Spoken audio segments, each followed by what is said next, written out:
Aujourd'hui, je te montre comment faire un gâteau sans cuisson qui a l'air de rien, mais fais-moi confiance, après une nuit au frigo, tu vas voir, c'est totalement addictif. On me demande ce gâteau tout le temps quand je suis invitée, c'est devenu un classique. Et ce qui est top, c'est que pour faire ce gâteau, tu n'auras besoin que de biscuits petits bruns et d'une crème au chocolat facile et rapide que l'on va faire ensemble. Et le plus dur, je t'avoue, c'est pas la recette, c'est d'attendre qu'il prenne toute une nuit au frigo et de pas le dévorer avant.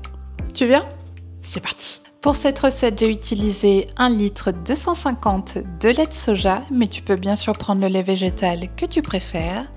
J'ai choisi du sucre de coco qui apporte un petit goût caramélisé, mais n'importe quel sucre solide fonctionnera tout aussi bien. Ensuite, 2 cuillères à soupe bien bombées de fécule. N'aie pas peur de bien remplir ta cuillère. C'est ça qui va donner la bonne texture à la crème.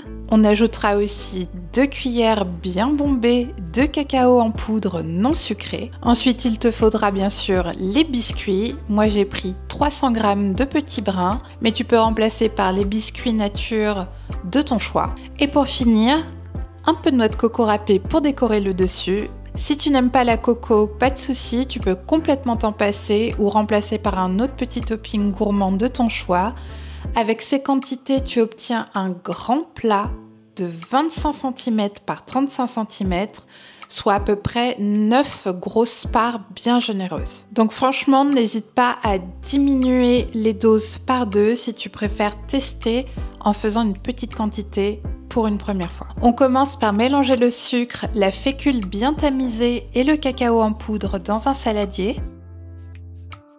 J'ajoute ensuite 250 ml de lait froid et je mélange bien pour avoir une base homogène. Pendant ce temps, dans une casserole, je fais chauffer 1 litre de lait et quand il est bien chaud, j'ajoute doucement mon mélange au cacao tout en mélangeant pour bien éviter les grumeaux. On continue ensuite de fouetter sur feu moyen jusqu'à que la crème épaississe légèrement et commence à faire des bulles. Dans un grand plat, je casse grossièrement les biscuits, puis je verse les 2 tiers de la crème chocolat encore chaude sur le dessus. Je mélange rapidement pour bien enrober les biscuits, puis j'ajoute le reste de la crème par-dessus pour lisser et avoir un rendu un peu plus joli.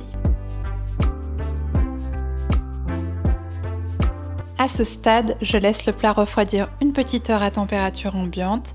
Ensuite, je parsème de noix de coco râpée sur le dessus et je mets au frigo pour toute la nuit. Pour la vidéo, j'ai eu très peu de temps pour filmer le rendu, donc ma crème n'avait pas encore bien figé au frigo. Elle était encore un peu plus liquide que ce que tu vas avoir au final, mais je te rassure, ça reste tout aussi bon. Par contre, après une nuit au frigo, il n'y a pas photo, la texture devient vraiment parfaite et tu vas voir, c'est là que ça devient une obsession. C'est typiquement le genre de dessert qui ressemble à rien au début mais qui finit toujours par devenir le préféré de tout le monde à la fin du repas. Moi c'est Malvi, je te propose des recettes végé simples et pas chères tous les mercredis et samedis sur YouTube, alors pense à t'abonner si ça t'intéresse.